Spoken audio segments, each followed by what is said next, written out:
this change has been recommended in multiple reports in different words, starting from Deschamps, Judge Fisher, so Madame Deschamps, Judge Fisher, and Madame Arbour's report, just to name a few.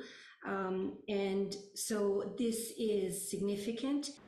It might sound counterintuitive, but soon Canadian Forces members won't be required to report sexual misconduct or racism.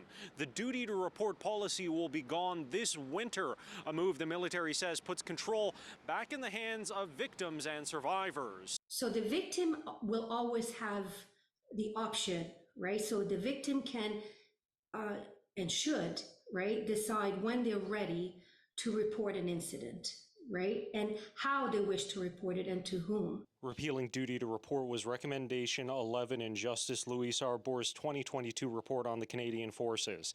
In that report, Arbour notes the duty to report meant Forces members who heard about an incident felt pressured to report, even if they knew the victim or survivor wasn't ready.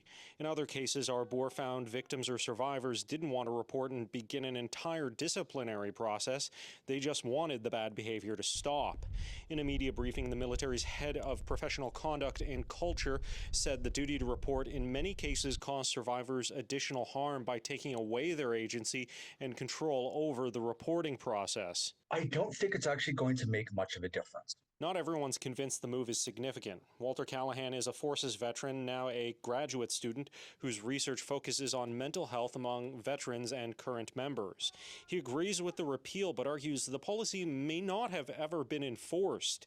He says the armed forces already stopped enforcing duty to report after the Arbour report's recommendations, and the Canadian Armed Forces themselves say nobody has been charged with failing to report since at least 1999. So for Callahan, the question is, why are the forces announcing the repeal of a policy that wasn't enforced? It's caused all of us who have been actively involved in this file for years, for me, over a decade now, we're just scratching our heads going, what is actually going on? Because it's in so many ways a nothing burger. In Ottawa, Xiaoli Li, City News.